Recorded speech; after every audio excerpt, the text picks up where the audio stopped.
नमस्कार, आप देख रहे हैं अपना बिहार। मैं हूं आपके साथ विभा उपाध्याय। लगातार दूसरे दिन बिहार के मुख्यमंत्री नीतीश कुमार में औचक निरीक्षण करने के लिए पहुंचे, पर उसके ठीक बाद ही एक ऐसी तस्वीर सामने आ गई जो चर्चा में है।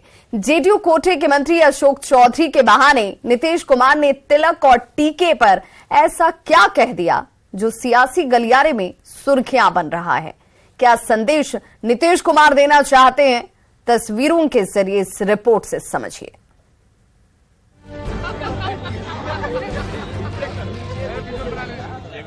राजधानी पटना में बिहार के पूर्व मुख्यमंत्री स्वर्गीय भोला पासवान शास्त्री की जयंती के मौके पर राजकीय समारोह का आयोजन था।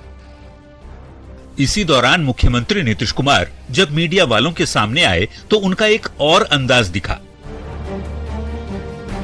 हाल ही में सीएम नीतीश कुमार ने अपनी पार्टी के मंत्री अशोक चौधरी की गर्दन पकड़ ली थी, तो गुरुवार को एक बार फिर अशोक चौधरी पर सीएम नीतीश कुमार का प्रेम छलक पड़ा। टीका लगाने वाले सवाल पर नीतीश कुमार अशोक चौधरी के गले से लिपट गए, कहने लगे, हम इनको देखते हैं तो खुश होते हैं। टीका और तिलक वाला सवाल क्यों पूछा गया ये बताएंगे, लेकिन पहले नीतीश कुमार का ये बयान सुनिए।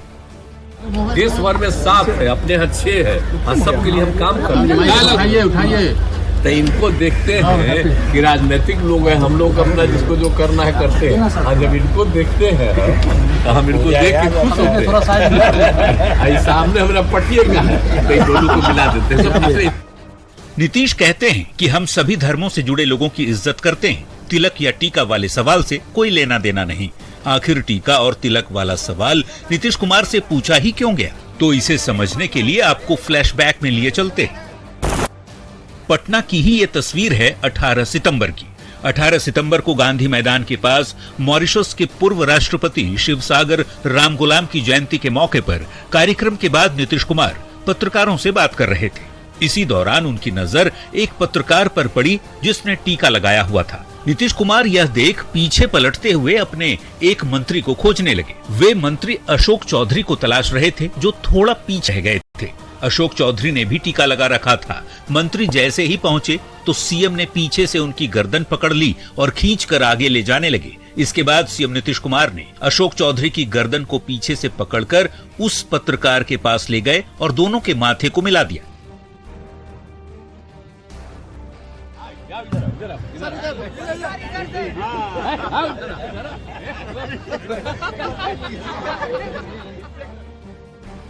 अशोक चौधरी दलित समाज से आते हैं, लेकिन ये टीका लगाते हैं। जेडीयू कोटू सिंह राजपूत जाति से आते हैं, वो भी तिलक लगाते हैं। ऐसे में नीतीश कुमार यही कहना चाहते हैं कि वे हर जाति और धर्म का सम्मान करते हैं।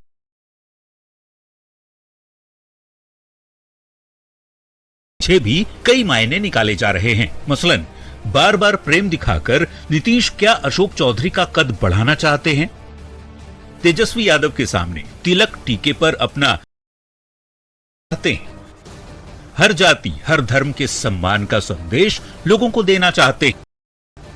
साथ ही लोकसभा चुनाव से पहले दलित सवर्ण वोटर को साधने की भी कोशिश हो सकती है। न्यूज 18 के लिए पटना से रवि एस नारायण के साथ ब्यूरो रिपोर्ट।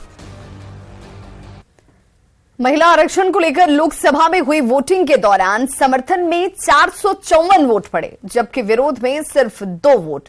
यानी जो लोग सदन के अंदर और बाहर विरोध में बोल रहे थे, उन लोगों ने भी समर्थन में ही वोट किया। सवाल यहीं से कि जब समर्थन कर रहे हैं तो किंतु और परंतु आखिर क्यों?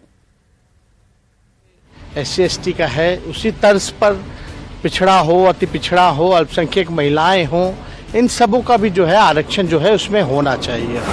चाहते हैं कि यह बिल पास हो, SC/ST के साथ OBC महिलाओं को भी अधिकार मिले। हम तो सपोर्ट किए, लेकिन हम चाहते ये है कि बहुत तेजी से इसका तो चूंकि कराएंगे सर तभी न शुरू होगा। आजकल पूरे देश में बस एक ही चर्चा है, महिला आरक्षण। संख्या के बहुमत द्वारा सभा के उपस्थित और मतदान देने वाले सदस्यों के कम से कम 2/3 बहुमत द्वारा पारित हुआ। हो भी क्यों ना, आजादी के 76 साल बाद वो हुआ जिसकी मांग दशकों से होती आ रही है।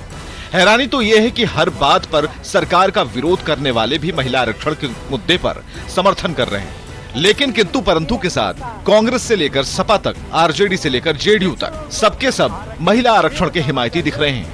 लेकिन कोई सरकार की मंशा पर सवाल खड़े कर रहा है। ये तो पूरी तरीके से छलने का काम कर रहा है, इसलिए हम बोल रहे हैं इस बात को कि ओबीसी वर्ग जो है लड़ाकू वर्ग है। अगर इनके 60% हक को ये छीनेंगे तो ईंट से ईंट ओबीसी बजा देंगे। तो कोई बिल की टाइमिंग पर प्रश्न उठा रहा है। मैं आपसे सवाल करती हूं कि फिर महिलाओं के रिजर्वेशन के अधिकार में ये परिसीमन की, ये जनगणना की, सीट के रोटेशन की जो आपने बाधा लगाई है, क्या ये चुनावी एजेंडा है 2024 का, जिस पे आपको सिर्फ और सिर्फ झुंझुना दिखाना है? कांग्रेस हो, जेडीयू हो या आरजेडी, सब महिला आरक्षण के हिमायती दिखाने की कोशिश में है, लेकिन ये मांग करते हुए कि इस महिला आरक्षण के अंदर ओबीसी, ईबीसी और अल्पसंख्यक समुदाय की महिलाओं के लिए अलग से आरक्षण होना चाहिए। तो सपोर्ट किए, लेकिन हम चाहते ये है कि बहुत तेजी से इसका तो चूंकि कराएंगे सर तभी न शुरू होगा। खास तौर पे SC/ST का है, उसी तर्ज पर पिछड़ा हो, अति पिछड़ा हो, अल्पसंख्यक महिलाएं हो, इन सबों का भी जो है आरक्षण जो है उसमें होना चाहिए। सवाल है कि विपक्ष अगर महिला आरक्षण के समर्थन में है, फिर किंतु परंतु क्यों? कांग्रेस अगर ओबीसी की इतनी ही हिमायती है तो फिर 2010 के बिल में इसका प्रावधान क्यों नहीं था? अगर आरजेडी को पिछड़ा और अत्यंत पिछड़ा वर्ग की महिलाओं की इतनी परवाह थी तो 2010 में कांग्रेस को राजी करा लेना चाहिए था। कहने का मतलब यह है कि अगर महिला आरक्षण का समर्थन कर ही दिया तो फिर किंतु परंतु क्यों? न्यूज़ 18 के लिए पटना से रवि एस नारायण के साथ ब्यूरो रिपोर्ट। लोकसभा में महिला आरक्षण बिल पास होने के बाद पटना में चिराग पासवान की पार्टी एलजेपीआर की महिलाओं ने जमकर जश्न मनाया और पीएम मोदी का आभार जताया। इस मौके पर महिलाओं ने एक दूसरे को गुलाल लगाया और मिठाई खिलाकर बधाई दी, भरोसा जताया कि अब संसद में उनकी आवाज बुलंद होगी। एलजेपीआर की महिला नेताओं से बात की संवाददाता विनीता मिश्रा ने।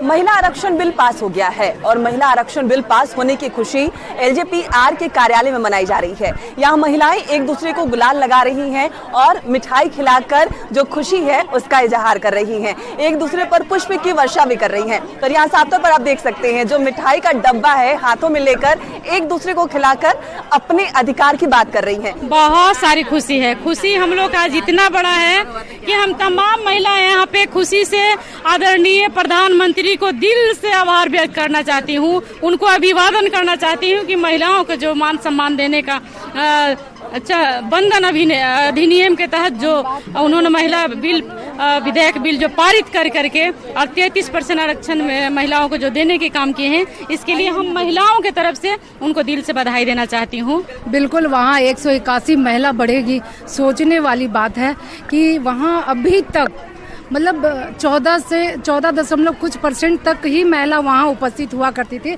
लेकिन आज वहाँ मतलब जो ये आरक्षण नारी शक्ति वंदन अधिनियम जो पास हुआ है, 128 संविधान संशोधन जो हुआ है, उसके ये में हम लोग वहाँ जाकर के नारियों की बात करेंगे, नारी सशक्तिकरण की बात करेंगे, क्योंकि नारी सशक्त वहाँ होगी। कि महिला आरक्षण बिल इनके लिए कितना खास है और सबके चेहरे बता रहे हैं कि ये कितनी खुशियां मना रही हैं। हाथों में मिठाई लेकर चेहरे पे गुलाल लगाए ये महिलाएं एक दूसरे को मिठाई खिला रही हैं और बता रही हैं कि महिला आरक्षण बिल इनके लिए कितना खास है और संसद भवन में अब महिलाओं की जो संख्या है वो भी बढ़ने वाली है। विनीता मिश्रा, न्यूज़ 18 पटना। पटना में भोला पासवान शास्त्री की जयंती के अवसर पर जदयू कार्यालय में कार्यक्रम का आयोजन किया गया। पार्टी की ओर से आयोजित इस कार्यक्रम में बड़ी संख्या में लोग शामिल हुए। साथ ही बिहार सरकार के मंत्री विजय चौधरी, विजेंद्र यादव, श्रवण कुमार, जदयू के प्रदेश अध्यक्ष उमेश कुशवाहा सहित कई नेता यहां मौजूद रहे। इस मौके पर विजय चौधरी ने नीतीश कुमार को राष्ट्रीय स्तर का बड़ा नेता बताया और कहा कि नीतीश कुमार एक ऐसे बेदाग नेता हैं जिनकी तरफ केंद्र सरकार का त्रिशूल भी नहीं आ पाता। वहीं जेडीयू के प्रदेश अध्यक्ष उमेश कुशवाहा ने कहा कि बीजेपी संघीय ढांचे को खत्म करने में लगी है। पूरे देश में अगर कोई एक आदमी सबसे ऊंचा बेदाग खड़ा दिखता है राजनीति में तो वह सिर्फ और सिर्फ नीतीश कुमार। आप सोच के देखिए कि आज केंद्र सरकार भी अपने जो इनके तीनों त्रिशूल के जो तीनों माने भाले हैं कि चाहे सीबीआई हो, ईडी हो या इनकम टैक्स हो, ये इनका त्रिशूल जो तीन तरफ आप नजर घुमा के देखिए सब पार्टी को कहीं न कहीं से घेर के चुभा रहा है। लेकिन एक ही व्यक्ति है कि जिसके तरफ इनका त्रिशूल फेंकने की तो बात छोड़ दीजिए, चलाते हैं तो घूम के खुद को महसूस होता है, इनको खुद को लगता है ये हमारे नेतृत्व का व्यक्तित्व है। उस सपना को चकनाचूर वो लोग कर रहे हैं। वहां जाकर जो आपको बाबा साहब भीमराव अंबेडकर साहब ने जो आपको एक वोट देने का अधिकार दिया संविधान के, वो संविधान आज खतरे में है। आज आपका मौलिक अधिकार खतरे में है। जो लोकतंत्र है, लहूलुहान है, संविधान संघीय ढांचे उसका नष्ट किया जा रहा है। पटना में जेडीयू कार्यालय में भोला पासवान शास्त्री की जयंती कार्यक्रम में एक बार फिर से नीतीश कुमार को लेकर नारेबाजी की गई, जिसमें देश का प्रधानमंत्री कैसा हो, नीतीश कुमार जैसा हो के नारे लगाए गए। तालीमी मरकज में काम करने वाले कर्मचारियों ने नारेबाजी की। कैबिनेट में वेतन बढ़ाने के फैसले पर सीएम नीतीश का धन्यवाद किया, साथ ही समर्थन में नारेबाजी करते नजर आए।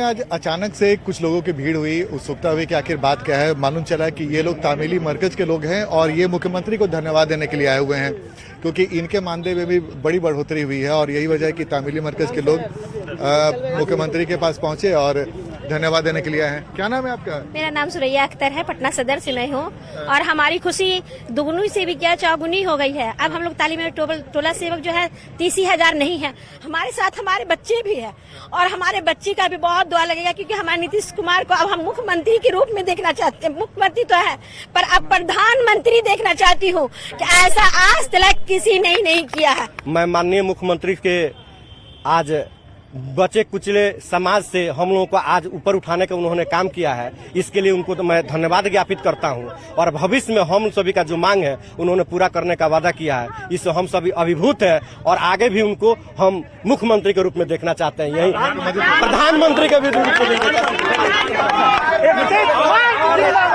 तो उत्साहित है जो लोग भी है, तामीली मरकज के लोग वो भी उत्साहित है और जो तो आप हमारे पीछे नारेबाजी समझ सकते हैं कि इन लोगों के लिए आज कितनी बड़ी खुशी की बात हुई है। पटना हिंदुस्तानी आवाम मोर्चा के कार्यालय में मिलन समारोह आयोजित किया गया, जिसमें जेडीयू के पूर्व महासचिव के साथ कई समर्थकों ने हम का दामन थामा। इस मौके पर पार्टी के राष्ट्रीय अध्यक्ष संतोष सुमन ने नीतीश कुमार पर जमकर निशाना साधा और कहा कि नीतीश कुमार पद के लिए परेशान हैं, इसीलिए वे जल्दी विधानसभा चुनाव भी कराने की बात कर रहे हैं। इतना ही नहीं, अगर नीतीश कुमार को लगेगा कि गठबंधन में उनकी उपेक्षा हो रही है तो वे कभी भी पिछले दरवाजे से एनडीए में वापस चले जाएंगे। मेरा जो हमारा जो पकड़ है जनता में कमजोर हो चुका है, तो हम जल्दी से चुनाव करा लें, तो लोगों को इनडायरेक्टली बता रहे हैं, मैसेज दे रहे हैं कि चुनाव पहले हो जाएगा। और निश्चित तौर पर वो ऐसे व्यक्ति हैं जो कुर्सी से उनको प्रेम है, और जब कुर्सी से प्रेम है तो उनको ऐसा लगेगा, कहीं भी लगेगा कि अभी इस गठबंधन में मेरा कुछ होने वाला नहीं है। संयोजक बनने की बात था, प्रधानमंत्री बनने की बात है, उस पर पूर्ण विराम जैसा कि आपके माध्यम से पता चलता है कि लग चुका है। जिस दिन वो पुनः पूर्ण विराम लग जाएगा, निश्चित तौर पर वो कोशिश करेंगे कि बैकडोर से फिर इधर आ जाए। लेकिन अब तो तय करना है बड़े दलों को, भारतीय जनता पार्टी को, क्या Nitish Kumar. South Bihar power distribution company limited के कार्यपालक अभियंता संजीव कुमार गुप्ता के कई ठिकानों पर छापेमारी हुई, जिसमें कुल 40 लाख रुपए कैश के अलावा करोड़ों की जमीन डीड बरामद की गई है। बांका, भागलपुर के अलावा पटना और पूर्णिया में चल रही छापेमारी अब खत्म हो चुकी है। ये तस्वीरें इस वक्त आपके टीवी स्क्रीन पर एक्सक्लूसिव, जहां पर संजीव कुमार गुप्ता इनके आवास, कार्यालय, ससुराल सभी जगहों पर एसबीयू की टीम पहुंची थी। भागलपुर में एसबीयू की टीम ने सिर्फ संजीव कुमार गुप्ता के ससुराल पर इन्हें कार्यालय और तमाम जगहों पर जाकर दबिश दी। 27 लाख रुपए कैश उनके ससुराल से बरामद होते हैं, जबकि एक बैंक के लॉकर से भी 10 लाख रुपए बरामद किए गए। बांका से 1 लाख रुपए कैश मिला। विशेष निगरानी के टीएसपी का यह कहना है कि आज की छापेमारी में 40 लाख रुपए कैश बरामद हुए हैं। कीमती जमीन के 10 से ज्यादा प्लॉट के पेपर मिले हैं, जिसकी कीमत करोड़ों में होगी। एसबीयू की टीम ने लाखों के गहने को भी बरामद किया। कई फिक्स डिपॉजिट के अलावा प्राइवेट कंपनियों में निवेश के कागजात मिले। ये कहा जा रहा है कि अभी तक जो काली कमाई के सबूत मिले हैं वो संजीव गुप्ता की आय से 4 गुना ज्यादा संपत्ति के बराबर हैं। मैं 6 साल की नौकरी में विद्युत विभाग के कार्यपालक अभियंता संजीव गुप्ता ने ये अकूत संपत्ति बनाई है। 40 लाख नगद बरामद हुए। और जमीन के कितने के कागजात हैं? जमीन की भी काफी कागजात हैं। कितना में होगा सर? 10 सेल डीड मिला हुआ है। 10 जमीन के करोड़ों में कहा जा सकता है। बिल्कुल बिल्कुल। जगह की व्यवस्था, ऑर्नामेंट्स भी होता है। हाँ, ऑर्नामेंट्स।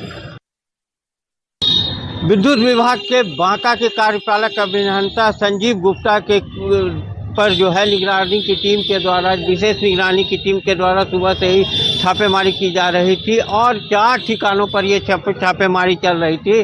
पुलिस ने भागलपुर इनके ससुराल से 27 लाख रुपए कैश बरामद किया है, जबकि यूको बैंक गोहट्टा चौक से जो है 10 लाख रुपए कैश लॉकर से बरामद किए गए हैं और काफ़ी संख्या में जो है कागजात मिले हैं, जो ज़मीन के कागजात हैं, जिनमें से कहा जा सकता है कि विश्वस्त सूत्रों की माने तो 2 करोड़ से अधिक के ज़मीन के कागजात जो है बरामद किए गए हैं। वहीं बांका से 1 लाख रुपया कैश बरामद किया गया है। क्या कहेंगे संजीव जी, कहाँ से इतना पैसा आया? माने कैसा पैसा है ये? अरे भाई, हम कहाँ का पैसा है ये बताइए ना। हम कुछ नहीं बोले। तो अब देख सकते हैं ये कुछ नहीं बता रहे हैं और साफ तौर पर कहा जा सकता है कि अकूत संपत्ति जो है स्पेशल विजिलेंस की टीम को मिली है और लगातार जो है ये छापेमारी सुबह से चल रही थी और अब जो है ये छापेमारी समाप्त हो गई है और कहा जा सकता है कि कम समय में ही इनका नौकरी का बहुत कम समय हुआ था और उसमें इतनी बड़ी संपत्ति खड़ी कर लेना पर सवाल खड़े हो रहे थे और लगातार जो है विशेष विजिलेंस की टीम जो है इसकी जांच कर रही थी और उसके बाद ये छापेमारी जो है कोर्ट के आदेश पर किया गया है। आशीष रंजन, न्यूज 18 भागलपुर। बिहार के प्रारंभिक स्कूलों में अर्धवार्षिक परीक्षा चल रही है, लेकिन राजधानी पटना में मूलभूत सुविधाओं से वंचित ऐसा भी एक स्कूल है जहां एक ही बेंच पर बैठकर 5 बच्चों को परीक्षा देनी पड़ रही है। शिक्षक मजबूर हैं। एजी कॉलोनी मध्य विद्यालय के भवन के नाम पर सिर्फ 2 झोपड़ी है और क्लासरूम के नाम पर बच्चे या तो बोरे पर बैठे होते हैं या फिर खड़े होकर ही परीक्षा दे रहे हैं। और ये हाल तब है जब शिक्षा विभाग के अपर मुख्य सचिव स्कूलों में बच्चों की उपस्थिति बढ़ाने पर लगातार जोर दे रहे हैं, लेकिन स्कूल में न तो क्लासरूम, ना ही स्टाफ रूम और ना ही मिड डे मील के लिए किचन ही। शिक्षक खुद कहते हैं कि जब सभी बच्चे स्कूल आ जाते हैं तो आधे को छुट्टी देनी पड़ रही है, जबकि बारिश में जल जमाव में पानी में पढ़ाई मजबूरी बन जाती है। स्कूल का जायजा लिया हमारे संवाददाता रजनीश कुमार ने। बिहार के सरकारी स्कूलों में बच्चों की उपस्थिति बढ़ाने को लेकर सरकार जहां लगातार एक्शन में दिख रही है, वहीं राजधानी पटना का एक ऐसा स्कूल जो शहर के बीचों बीच है, लेकिन झोपड़ी में यहां पर कक्षाएं संचालित हो रही है। तो आइए आप भी देखिए कि भवनहीन कैसा स्कूल है ये, जहां पर सरकार की नजरें इनायत नहीं हो रही है। तो ये स्कूल है मध्य विद्यालय एजी कॉलोनी और इसके अंदर की तस्वीर आप देखिए कि सरकारी स्कूलों में परीक्षा चल रही है, लेकिन एक बेंच पर कितने बच्चे बैठकर परीक्षा दे रहे हैं। तो स्कूल के अंदर देखिए आप, कहीं भी आपको भवन नहीं दिखेगा। 2 कमरे हैं यहाँ पर, वो भी कमरा जो है झोपड़ी में है। यानी जो फाटक आप देख रहे हैं ये बांस का फाटक है और बांस के फाटक के अंदर बेंच और डेस्क लगा दिए गए हैं और यहाँ पर ही जो है एक तरह से स्टाफ रूम भी है, क्लासरूम भी है, किचन भी है, शौचालय भी है और तमाम चीजें यहीं पर आपको दिख जाएंगी। इसके लिए कोई अलग से कमरा जो है तैयार नहीं कराया गया है। इसी फाटक के अंदर जो है कक्षाएं संचालित हो रही हैं, यानी आज परीक्षा का वक्त है और सभी अर्धवार्षिक परीक्षा देते हुए बच्चे नजर आ रहे हैं। एक बेंच पर जरा देखिए आप कि ये परीक्षा में किस तरह से बच्चों को बैठना पड़ रहा है। जबकि स्कूल प्रशासन की तरफ से सख्ती बरती जा रही है, लेकिन ये सख्ती किस काम की, क्योंकि बैठने के लिए जगह ही मैसर नहीं है। एक एक बेंच पर जो है 5-5 छात्राएं फिलहाल, और जो छात्र हैं वो परीक्षा दे रहे हैं। जिन्हें जगह नहीं मिला वो देख सकते हैं बोरे पर बैठकर नीचे जो है परीक्षा देते हैं। हाँ, तो काफी परेशानियां हैं सर। मेन बच्चों का जब बारिश होने लगता है तो सबको समझिए कि मेला बन जाता है हमारा क्लासरूम में न तो खड़ा होने, अगर पूरे बच्चे आते हैं तो आने के बाद बच्चे खड़े खड़े लास्ट में कहते हैं कि अब छुट्टी दे दीजिए मैम, कितना देर खड़े रहें। होती है तो पानी जो है कमरे में पहुंचता है, चावल की बोरी खराब हो जाती है, चूहे का भी डर सताता है। दूसरी तरफ जो सब्जियां हैं वो जब यहाँ पर रखने के लिए देखिए कि क्या व्यवस्था की गई, यानी जुगाड़ के सहारे जो है सब्जी भी रखे हुए हैं। आलू देखिए, आलू खराब ना हो तो यहाँ पर जो डेस्क है वो यहाँ पर जोड़कर जो है आलू रखने के लिए यहाँ पर जगह तैयार किया गया है। परेशानी तो है ही, हाँ, लेकिन हम कर रहे हैं, जल्दी हो जाएगा। लग रहा है कि इस साल नहीं, इस साल नहीं, 2-4 रोज में हो जाएगा। 2-4 दिन में। अच्छा, अनाज वगैरह खराब हो जाता होगा बारिश में? नहीं, उसको व्यवस्था से रखे हुए हैं, तोप देते हैं उसको। अच्छा, इसमें पानी भी आता है? हाँ, पानी लग जाता है। पटना डीओ से अमित कुमार से मेरी यही बातचीत हुई है। उन्होंने भरोसा दिया है कि अगले 72 घंटे के भीतर इस स्कूल को दूसरे स्कूल में शिफ्ट किया जाएगा। तो ये जरा देखिए आपकी बच्चियां कैसे खड़ी होकर यहाँ पर परीक्षा दे रही है। ये भी तस्वीर देख लें। बिहार सरकार के शिक्षा विभाग के CS के पाठक जो लगातार एक्शन में दिखते हैं, आदेश देते हैं। एक तरफ जहां बच्चियों को बैठने के लिए बेंच नहीं है, दूसरी तरफ बच्चों के लिए बेंच नहीं है। डेस्क पर बैठकर देखिए पैर को किस तरह से मोड़कर यहाँ पर बच्चे जो है एग्जाम देते हुए नजर आ रहे हैं। सवाल ये उठता है कि आखिर बच्चों का क्या कसूर, सरकारी स्कूलों में स्थिति कब बदलेगी? भरोसा तो दिया जा रहा है, आश्वासन जरूर मिल रहा है, लेकिन हालात में सुधार कब होगा ये आने वाला वक्त ही बताएगा। कैमरामैन मनीष उनिया के साथ रजनीश कुमार, न्यूज 18 पटना। सीवान से बड़ी खबर, जहां पुलिस कस्टडी से कैदी फरार हो गया है। चकमा देकर कैदी फरार हो गया है पुलिस कस्टडी से। ये बड़ी खबर सीवान से इस वक्त आ रही है। हथकड़ी निकालकर सदर अस्पताल परिसर से कैदी फरार हो चुका है। कोरोना जांच के लिए इस कैदी को सदर अस्पताल लाया गया था, लेकिन इसने पुलिस को ही चकमा दिया और यहां से फरार हो गया। सदर अस्पताल ये शख्स पहुंचा हुआ था। शराब के मामले में इसकी गिरफ्तारी हुई थी। लकड़ी नबीगंज OP इलाके के मदारपुर गांव से कृष्णा कुमार को गिरफ्तार किया गया था, लेकिन शराब के मामले में गिरफ्तार ये शख्स पुलिस को ही चकमा दे देता है और यहां से फरार हो जाता है। तो इस बुलेटिन में बस इतना ही। नमस्कार।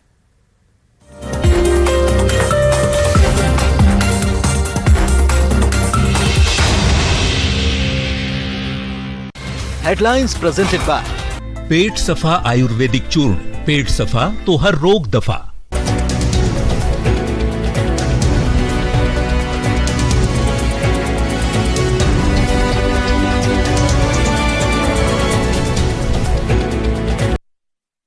हेडलाइंस प्रेजेंटेड बाय पेट सफा आयुर्वेदिक चूर्ण। पेट सफा तो हर रोग दफा।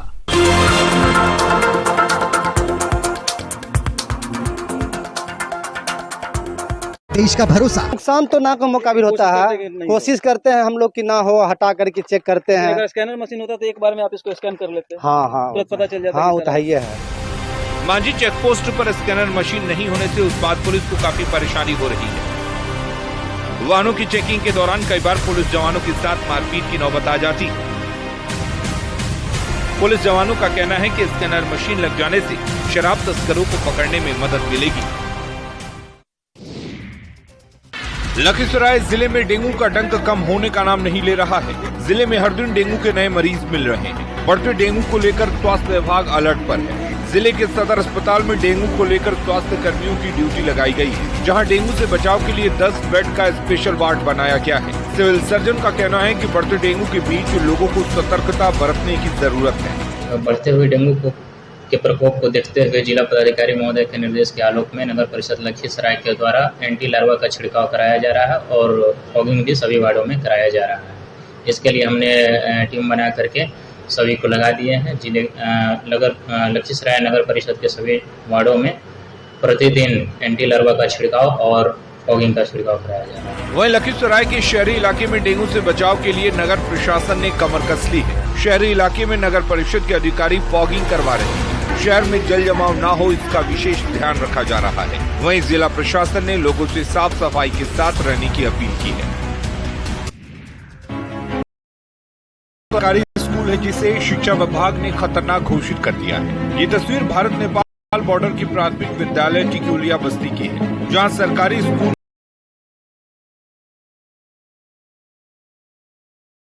लोगों ने शिक्षा विभाग के अधिकारी को स्कूल की स्थिति के बारे में कई बार जानकारी दी, जिसके बाद शिक्षा विभाग ने स्कूल भवन को खतरनाक घोषित कर दिया। वहीं जिला के उस क्षतिग्रस्त वर्ग कक्ष को तोड़कर उस पे प्री फैब्रिकेटेड छत डालने का हम लोगों ने स्थिति से अनहोनी की आशंका है और विभाग के अधिकारी जल्द भवन निर्माण कराने की बात कह रहे हैं।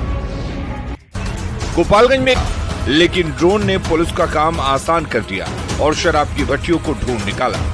सूचना के आधार पर टीम बना के छापामारी की भट्टियों को ध्वस्त कर दिया है। सर्च ऑपरेशन में 3 भट्टियों से करीब 9000 अर्धनिर्मित शराब मिली है, जिसे नष्ट कर दिया गया है।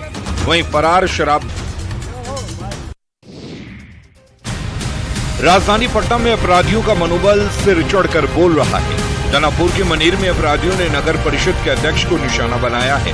नगर परिषद के अध्यक्ष विद्याधर विनोद के घर हुई फायरिंग से इलाके में सनसनी फैल गई है। घटना की सूचना के बाद पाटलिपुत्र सांसद रामकृपाल यादव ने नगर परिषद के अध्यक्ष विद्याधर विनोद से मुलाकात की है। निश्चित तौर पर आहत है, मनेर की जनता आहत है और मैं समझता हूँ कि पूरी पटना की जनता आहत है। तो ईश्वर की कृपा थी कि बच गए, तो शायद इनकी जान चली जाती है, इसमें कहीं दो मत नहीं है। संबंधित अधिकारियों को कहा कि तत्काल विद्याधर विनोद जो चेयरमैन साहब हैं उनको सुरक्षा दीजिए, इनको सुरक्षा के परमानेंट व्यवस्था कीजिए। वहीं घटना के बाद शहर में सुरक्षा व्यवस्था पर सवाल खड़े हो रहे हैं। पुलिस की पेट्रोलिंग के बावजूद अपराधी घटना को अंजाम दे रहे हैं। फायरिंग की घटना में शामिल अपराधियों को जल्द पकड़ने की पुलिस बात कह रही है। शराबबंदी कानून लागू होने के बावजूद बिहार में हर दिन शराब की खेप बरामद हो रही है। ताजा मामला नवादा के रोह थाना इलाके से है, जहां शराब को लेकर पुलिस ने बहुत बड़ी कार्रवाई की है। रोह थाने की पुलिस ने कटैया गांव में छापेमारी करते हुए 2 शराब के धंधेबाजों को गिरफ्तार कर लिया। बताया जा रहा है कि शराब के धंधेबाज बालू लदे ट्रैक्टर से शराब की तस्करी।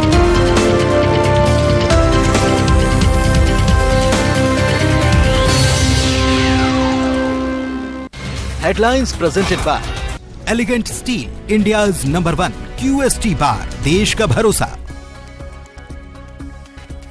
जमशेदपुर में डॉक्टरों की हड़ताल से मरीज परेशान। एमजीएम में डॉक्टरों पर जानलेवा हमले के बाद अनिश्चितकालीन हड़ताल पर हैं डॉक्टर। बोकारो में नक्सलियों के शहीद सप्ताह मनाने की घोषणा के बाद प्रशासन अलर्ट। नक्सली इलाके में पुलिस लगातार चला रही अभियान। रांची में झमाझम बारिश ने खोली नगर निगम की पोल। हरमू रोड में सड़क पर बह रहा पानी। बोकारो में तेनूघाट डैम के खोले गए 2 गेट। स्थानीय लोगों से डैम के नजदीक नहीं जाने की अपील। जमशेदपुर में टाटा मोटर्स के बाहर ग्रामीणों का पारंपरिक हथियार के साथ प्रदर्शन। कंपनी पर ग्रामीणों ने जमीन कब्जा करने का लगाया आरोप। 24 सितंबर को रांची से हावड़ा जाने वाली वंदे भारत की मिलेगी सौगात। पीएम दिखाएंगे हरी झंडी। जसीडीह में भी पटना हावड़ा ट्रेन का होगा stoppage. Presented by Elegant Steel, India's #1 QST बार, देश का भरोसा।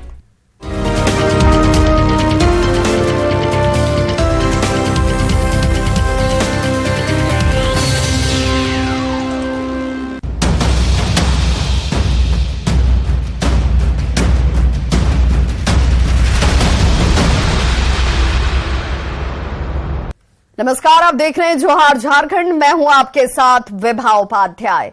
झारखंड में आईएनडीआईए गठबंधन के अंदर सीट बंटवारे का कांटा फंसा है। 14 में से आधी सीट पर गठबंधन के अंदर ही 1 से ज्यादा दल दावेदार हैं। अब तक राज्य स्तर पर गठबंधन के अंदर सीट के फॉर्मूले को लेकर कोई ठोस रणनीति तैयार नहीं हो पाई और यही वजह है कि एक दूसरे की सीट पर भी दलों की निगाहें टिकी हैं।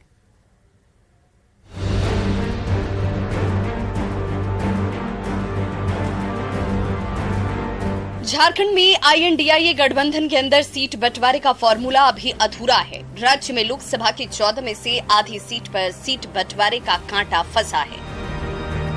गठबंधन के अंदर JMM, कांग्रेस, RJD और लेफ्ट की नजर एक दूसरे की सीट पर है। इस उलझन को खुद गठबंधन के दल भी सहजता से स्वीकार कर रहे हैं। हालांकि ये दावा जरूर किया जा रहा है कि सीट बंटवारे का फॉर्मूला आसानी से सुलझा लिया जाएगा। तो इस तरह की यदि संरचना आप लेंगे तो ऐसी बहुत सारी सीटें, लेकिन ये कोई बहस का मुद्दा नहीं, क्योंकि जब ईमानदारी पूर्वक हम लोग जब बैठेंगे प्रदेश में तो जिनकी जीत की संभावना ज्यादा है और सांगठनिक ताकत जो है वही मूल्यांकन का आधार होगा, इसलिए इसमें कोई विवाद नहीं होगा। झारखंड में जिन सीट पर पेंच फंसा है वो है पलामू, चतरा, कोडरमा, हजारीबाग, खूंटी, लोहरदगा और जमशेदपुर लोकसभा सीट। JMM और कांग्रेस की नजर एक दूसरे की सीट पर है। वहीं RJD पलामू और चतरा लोकसभा सीट पर दावा कर रहा है, जबकि कोडरमा लोकसभा सीट पर माले ने अपना दावा ठोका है। झारखंड में लोकसभा की 14 सीटें हैं और सबसे ज्यादा सीटों पर JMM और कांग्रेस की दावेदारी है। दोनों में कौन बड़े भाई की भूमिका निभाएगा ये आने वाला वक्त बताएगा, लेकिन दावेदारी सब कर रहे हैं। तक तो उस बात पे कुछ भी टिप्पणी करना मुश्किल है, लेकिन हो जाएगा। एक साथ आ पाएंगे, आपको उम्मीद है? बिल्कुल, एक साथ तो हम लोग रहेंगे, तय, ये तय है। वास्तविक कहाँ कितने गतिशील है, आधार कितना बढ़ रहा है, विस्तार है, ये भी देखा जाना चाहिए। और मैं समझता हूँ जब हम लोग पार्टियां अलग अलग बैठेंगी तो ये सब फैक्टर्स जो हैं उस पर हम लोग विचार करेंगे, ध्यान रखेंगे और सॉर्ट आउट हो जाना चाहिए। ये इसमें कोई प्रॉब्लम नहीं होना चाहिए। लोकसभा चुनाव में एक साथ बीजेपी के खिलाफ मैदान में उतरने की सहमति भले ही विपक्षी खेमे में बन गई हो, पर सीट बंटवारे में एकता के बगैर INDIA गठबंधन का एकजुट रह पाना मुमकिन नहीं दिखता। न्यूज़ 18 के लिए रांची से अविनाश कुमार की रिपोर्ट। झारखंड में पक्का मकान का सपना आज भी कच्चा है। सरकार ने कच्चे मकान में रहने वाले हर एक परिवार को पक्का मकान देने का वादा किया था, लेकिन झारखंड में 8 लाख के करीब PM आवास का आवेदन अभी भी लंबित है। साल 2022-23 और 2023 और 24 में केंद्र सरकार के द्वारा एक भी PM आवास का आवंटन नहीं किया गया। अब राज्य की हेमंत सोरेन सरकार ने अबुआ आवास योजना से कच्चे मकान में रहने वाले लोगों का सपना साकार करने का निर्णय लिया है।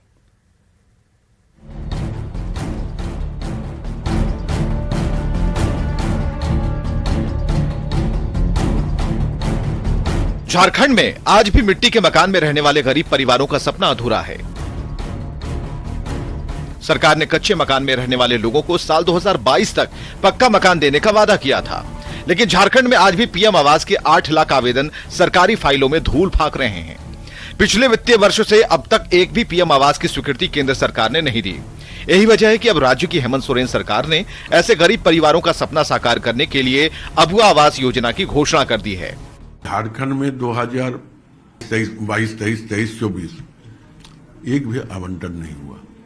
विभाग के द्वारा एक बार नहीं कई बार पत्राचार भी किया गया है। हमारी आवास, गरीबों का आवास, प्रधानमंत्री आवास देने के काम करेंगे। अगर ऐसा होता है तो निश्चित रूप से झारखंड के लिए एक क्या बोलते हैं, सुना में सुहागा बोलेंगे। राज्य में करीब 17 लाख PM आवास का निर्माण। 2022-23 और 2023-24 में एक भी आवास स्वीकृत नहीं। राज्य में करीब 8 लाख PM आवास योजना का आवेदन लंबित। हेमंत सोरेन सरकार ने लाया अबुआ आवास योजना। अबुआ आवास योजना का 6 लाख घर बनाने का लक्ष्य। 2024 के अंत तक 6 लाख आवास बनाने का लक्ष्य। राजधानी रांची में भी आपको मिट्टी, एस्बेस्टस सीट, पन्नी या फिर तिरपाल के सहारे गुजर बसर करने वाले गरीब परिवार के घर दिख जाएंगे। ऐसे आवास में रहने वाले लोगों को गर्मी से लेकर बारिश तक की मार झेलनी पड़ती है। PM आवास का आवेदन अब कोई लेने को तैयार नहीं है। केंद्र सरकार से PM आवास का आवंटन नहीं मिलने की बात कह लोगों को वापस लौटाया जा रहा है। हम देख रहे हैं कि मेरा किस हालत में है, कितने बार भरा है लेकिन मेरा नहीं आया है ना। हाल में गया कि नहीं, क्या बोल रहा है अभी? अभी बोल रहा है कि अभी तो भरा ही नहीं रहा है फार्म, अभी मिल ही नहीं रहा है। राज्य सरकार के आरोपों पर बीजेपी नाराज है।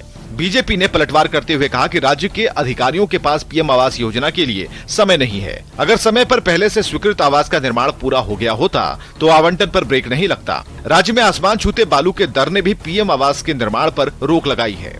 बालू के अभाव में आवास का निर्माण कार्य नहीं हो पा रहा।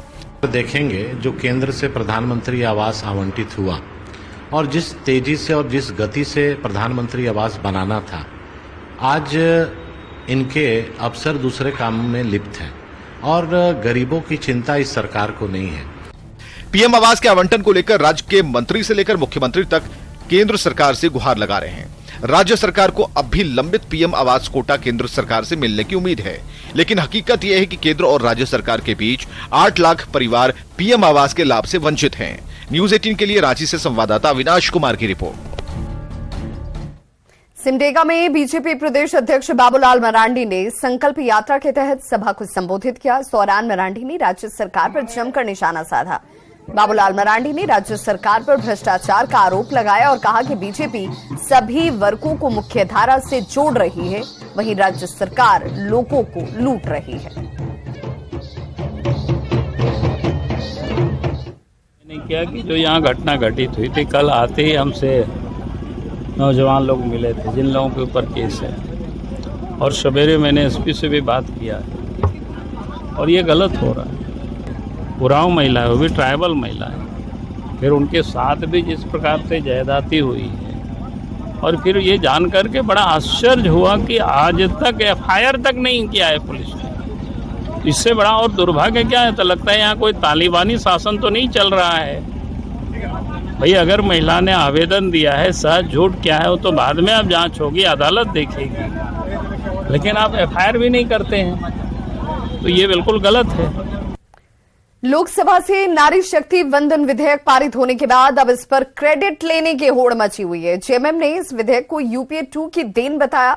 जेएमएम प्रवक्ता ने बीजेपी को पूरी तरह से महिला विरोधी करार दिया और कहा कि नारी सम्मान से बीजेपी का कोई वास्ता ही नहीं है।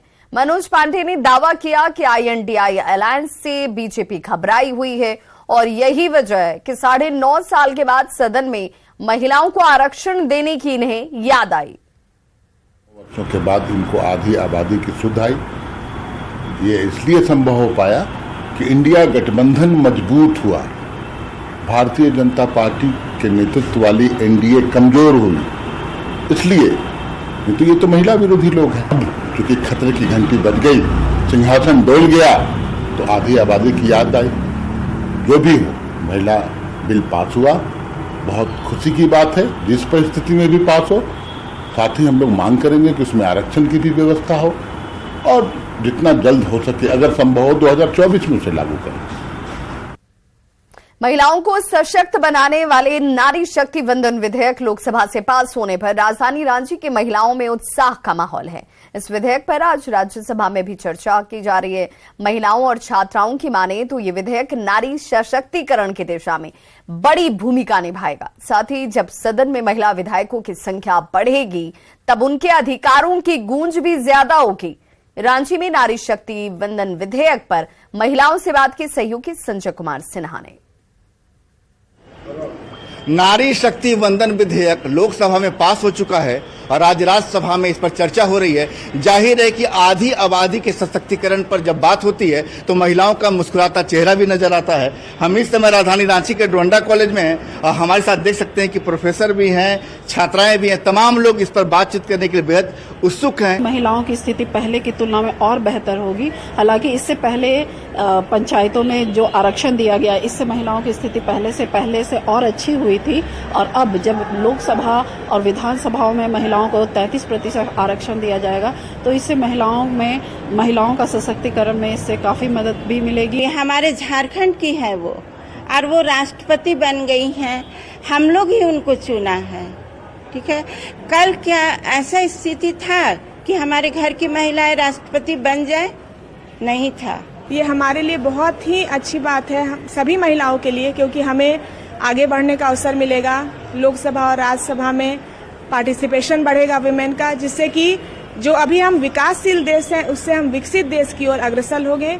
जो महिलाएं जिनको सपोर्ट नहीं मिल रहा है फैमिली की तरफ से, फैमिली वाले लोग सपोर्ट करेंगे कि हाँ महिलाओं को शिक्षित किया जाए, क्योंकि इन्हीं के द्वारा जो है आगे चल करके नौकरी के क्षेत्र में और भी अदर एरियाज में इनको मुख्य भूमिका या उनको वो पद मिल पाएगा। क्या भविष्य में कभी चुनाव लड़ने का इरादा है? हाँ, अगर चांस मिले तो जरूर खड़े होंगे और निश्चित तौर पे खड़े होंगे। और पहले के टाइम में होता था कि कभी भी मतलब लड़के लोग को उतना सपोर्ट नहीं किया जाता था किसी चीज में भी आगे बढ़ने के लिए या फिर घर से निकलने के लिए किसी ना किसी का सहारा चाहिए होता था। लेकिन अब के टाइम में है कि गर्ल्स लोग खुद सपोर्ट बन रही है। MBA से मैं आगे बढ़ना चाहती हूँ, खुद का बिजनेस करना चाहती हूँ, तो मेरे पेरेंट्स भी मेरे को सपोर्ट करते हैं, बोलते हैं कि हाँ तुम लड़कियों कर सकती हो। और मेरे को लगता है कि सारी लड़कियां कर सकती है, बिजनेस हो, पॉलिटिक्स हो, किसी भी क्षेत्र में। हर चेहरे में एक सपना है। कहते हैं पहले जो लड़कियां घर से बाहर निकलती थी तो सहारे के लिए किसी पुरुष की उंगली पकड़ना उनकी मजबूरी होती थी, लेकिन आज उनकी मजबूती की बात उठ रही है। विधानसभा, देश के तमाम विधानसभा में, लोकसभा में, राज्यसभा में, सदन में अब महिलाओं की मौजूदगी जो है 33% सुनिश्चित की जा रही है। जाहिर है कि जिस राज्य में राष्ट्रपति से अपना रिश्ता जोड़ा जाता हो वो राज्य महिला सशक्तिकरण के नाम पर खुश क्यों ना हो, इतराए क्यों ना। कैमरामैन संजीव तिवारी के साथ संजय कुमार सिन्हा, न्यूज 18 रांची। आजसू की तरफ से मिलन समारोह का आयोजन किया गया जिसमें कई नेताओं ने पार्टी की सदस्यता ली। आजसू के पुराने नेता आदिल अजीम अपने समर्थकों के साथ पार्टी की सदस्यता लेते नजर आए। पार्टी के राष्ट्रीय अध्यक्ष सुदेश महतो ने सभी सदस्यों का गर्मजोशी के साथ स्वागत किया। आजसू ने कहा कि पार्टी की तरफ से राज्य भर में 100 सभाएं आयोजित करने की तैयारी है। 100 सभा आयोजित करेंगे और उनके द्वारा बताए गए पढ़ो और लड़ो के संकल्प को भी दोहराएंगे। साथ ही साथ केंद्रीय महाधिवेशन की तैयारी, क्योंकि 3 दिन का महाधिवेशन ऐतिहासिक महाधिवेशन हो। खबर गिरिडीह से, जहां 5 करोड़ रुपए लूटकांड का मास्टरमाइंड खीरोधर सा उर्फ गुलाब सा और मुन्ना रविदास को गिरफ्तार कर लिया गया है। गिरफ्तार मास्टरमाइंड के पास से 77 लाख रुपए कैश भी जब्त किए गए। गिरिडीह में मेन रोड के बाटी मोड़ के पास 21 जून को DY कंपनी के 5 करोड़ रुपए लूटे गए थे और आरोपी गुलाब सा और मुन्ना रविदास को पुलिस ने कन्याकुमारी से गिरफ्तार कर लिया। इनकी छापेमारी के लिए पुलिस की टीम राज्य में भर में कार्रवाई को अंजाम दे रही थी। खोजबीन इनकी की जा रही थी। गुजरात की DY कंपनी की लूट की योजना बरही के गुलाब शाह ने बनाई थी। पुलिस ने 5 करोड़ में से करीब 4 करोड़ रुपए बरामद कर लिए हैं। इसे झारखंड का सबसे बड़ा लूटकांड बताया जा रहा है। इस लूटकांड के खुलासे में होरी महुआ STPO मुकेश कुमार महतो की अहम भूमिका रही, जिन्हें प्रशस्ति पत्र देकर सम्मानित किया गया। जो मुख्य सरगना थे वो अभी भी फरार चल रहे थे और पुलिस ने त्वरित कार्रवाई करते हुए पिछले 1 सप्ताह से लगातार उस अभियुक्त की गिरफ्तारी के लिए प्रयासरत थी और अंतिम रूप से मुख्य सरगना की गिरफ्तारी कन्याकुमारी से की गई और उनकी निशानदेही पर लगभग इसमें लूट में जो पैसे थे उस पर लगभग 77 लाख रुपए की बरामदगी की जा चुकी है और साथ ही इस घटना में जो प्रयुक्त वाहन था उस वाहन की भी बरामदगी की जा चुकी है और पुलिस की तरफ से जो भी इस छापामारी टीम में जो शामिल लोग थे उनको सम्मानित किया गया है और कांड का अनुसंधान अभी जारी है और हम लोग बाकी जो पैसे हैं उसकी बरामदगी का भी लगातार प्रयास कर रहे हैं।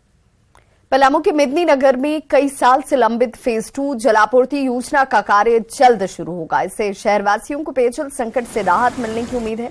जलापूर्ति योजना पर मुख्यमंत्री हेमंत सोरेन ने संज्ञान लिया है, जिसके बाद पलामू जिला प्रशासन को आदेश मिला और टेंडर की प्रक्रिया शुरू कर दी गई। न्यूज 18 ने इस खबर को प्रमुखता से दिखाया था। डीसी ने कहा कि अधूरी योजनाओं के पूरा होने से शहर की जलापूर्ति से जुड़ी हुई समस्या दूर होगी। वहीं डीसी ने मेदिनीनगर कोयल नदी में बांध बनाने की मांग की भी जानकारी राज्य सरकार तक देने का भरोसा दिया। जो हमारे 3 से चढ़ने जो हमारे जो लिमिटेड सिस्टम है ये सारे वो बनने हैं और इसका पानी जो है हम लोग इनटेक विल में 4 मोटर के माध्यम से, इलेक्ट्रिकल मोटर के माध्यम से लेंगे। तो ये हमको लगता है कि एक तरह से जो क्राइसिस है वाटर की उसको हम लोग कम्प्लीटली दूर कर पाएंगे। इसको प्रोजेक्ट का टेंडर ऑलरेडी के द्वारा हो चुका है और आने वाले समय में हम कोशिश करेंगे कि यथाशीघ्र काम का कंप्लीशन भी हो जाए। रांची में थोड़ी देर की झमाझम बारिश ने नगर निगम के दावों के पोल खोल दिए। रांची के हरमू रोड की बात हो, तालाब बड़ा तालाब के समीप सड़क की बात हो, देखिए सभी तालाब के तौर पर नजर आएंगे आपको। रांची में जल जमाव से लोग बेहद परेशान हैं। आपके सामने तस्वीरें और कैसे थोड़ी देर की बारिश ने नगर निगम के दामों की पोल खोल दी और शहर में जल भराव आपको नजर आ रहा होगा और तालाब बन गई हैं सड़कें, जहां पर इन्हीं हालातों में रांची वासियों को आवाजाही करनी पड़ रही है। रामगढ़ में लगातार बारिश से कई इलाकों में जल जमाव की स्थिति बन गई है। रामगढ़ रांची मुख्य सड़क पर बस स्टैंड हो या फिर रेलवे ओवरब्रिज, सभी के आसपास आपको सड़क पर पानी भरे हुए नजर आएंगे, जिससे पैदल चलने वाले राहगीरों को परेशानी हो रही है। सड़क पर पानी, दुकान में पानी, हर तरफ जहां तक नजर जाएगी पानी ही पानी आपको नजर आएगी और इसी वजह से दुकानदार को नुकसान की आशंका जाहिर की जा रही है। मौसम विज्ञान केंद्र ने अगले 2 दिनों तक बारिश की संभावना जाहिर की है। ज्यादा जानकारी दे रहे हैं हमारे रामगढ़ संवाददाता जावेद खान। रामगढ़ जिले में बीते रात्रि से झमाझम बारिश हो रही है। मौसम विभाग ने बताया अगले 2 दिनों तक इसी तरह बारिश होने की संभावना है। अब तक की बात करें तो 626 mm बारिश यानी कि 61% बारिश रामगढ़ जिले में हुआ है और मैं इस समय रामगढ़ के मेन रोड में मौजूद हूँ। ये रोड जो है राजधानी रांची को रामगढ़ से जोड़ता है। देख सकते हैं किस तरह से यहाँ पर जल जमाव की स्थिति बनी हुई है। लोग इसके कारण परेशान हैं। बारिश में ज़्यादा बारिश होने पर यहाँ पूरे सड़क पर पानी भर जाता है, जिसमें रास्ते का पता नहीं चल पाता है। बताया कि इसका मुख्य कारण जो है अगल बगल में नाली नहीं होना है। ऐसे में यहाँ के लोग चाहते हैं कि यहाँ पर नाली का निर्माण कराया जाए। पे नाली का बहुत बड़ा समस्या है और हल्का सा भी पानी आता है पूरा रोड भर जाता है। आने जाने वाले को बहुत परेशानी होती है और लेडीज़ लोग को ज़्यादातर परेशानी होती है। बेचारी लोग स्कूल यूनिफॉर्म में रहती है और छींटा पड़ जाता है, जिसके वजह से उसका पुरंदा हो जाता है। बस और कुछ नहीं हम लोग को चाहिए। यहाँ बड़ी परेशानी हम लोग के सर होती है। पानी भरने के कारण दुकानदारी पर असर है। हाँ, दुकानदारी पूरा असर है। पूरा दुकानदारी को ग्राहक भी नहीं आता ना ढंग से हम लोग कुछ काम कर पाते। पूरा पानी भर जाता है दुकान में। हाँ, पूरा पानी।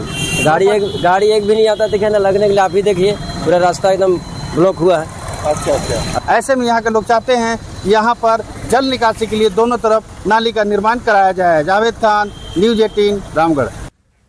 बोकारो का तेनूघाट डैम पानी से भर गया, जिसके बाद डैम के 2 रेडियल गेट को खोल दिया गया। डैम का फाटक खोले जाने से दामोदर नदी के जलस्तर में काफी वृद्धि देखने को मिल रही है। कार्यपालक अभियंता के अनुसार नदी के जलस्तर में अभी और वृद्धि होगी।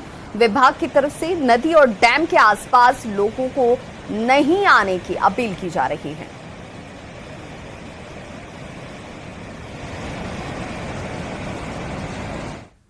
खबर कोडरमा से, जहां जिले में 10 मरीजों में डेंगू के लक्षण पाए गए। इनमें से 8 मरीजों के ब्लड सैंपल को जांच के लिए हजारीबाग मेडिकल कॉलेज भेजा गया। डेंगू से पीड़ित कॉलेज लोगों के इलाज के लिए सदर अस्पताल में अलग से वार्ड बनाया गया है। वहीं स्वास्थ्य विभाग की तरफ से लोगों को जागरूक करने के लिए 4 कर्मियों को भी तैनात किया गया। मलेरिया विभाग ने जांच लैब को प्रतिदिन अपनी रिपोर्ट देने के निर्देश दिए हैं। इसके अलावा नगर परिषद भी इलाके में जल जमाव की समस्या को खत्म करने का प्रयास कर रहा है। डेंगू से बचने के लिए लोगों को सतर्क किए जा रहे हैं। जगह जो गैर सरकारी और सरकारी जो भी संस्थाएं हैं और जो भी लैब है, उससे जांच जो हो रही है उससे सारा रिपोर्ट कलेक्ट करें और डेली इवनिंग में 5 बजे उस सबमिट करें, जिससे मैं राज्य को भेज सकूं। क्योंकि अभी एक बहुत बड़ा मुद्दा है ये डेंगू। और अभी विगत 3 महीनों से मैंने 4 वॉलंटियर को लगाया हूँ। घर घर जाके विजिट करते हैं, लोगों को ये जागरूक करते हैं, अवेयरनेस करते हैं। मामला संज्ञान में आया है। जल्द से जल्द जेसीबी के द्वारा उसको साफ करवा के समस्या का निदान किया जाएगा। स्थल जांच के लिए जेई को वहां भेज के एस्टिमेट बनाया जाएगा। उसके उपरांत कार्य संपन्न कर लिया जाएगा। जल्द से जल्द हमारी कोशिश रहेगी 102 दिन में कंप्लीट कराएंगे। भोजपुरी गायिका अनुपमा यादव आज रामगढ़ में गणेश पूजा समिति की तरफ से प्रस्तुति देती नजर आई। बारिश के बीच लोग अनुपमा के गीतों पर जमकर झूमते हुए दिखे।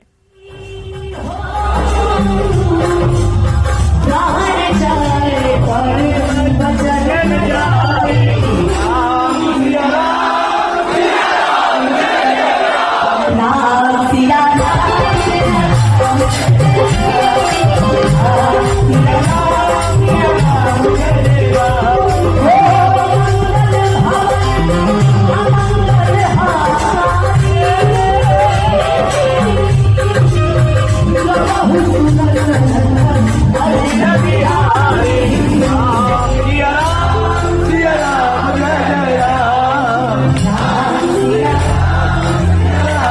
मेरे पल्लू में बसे हैं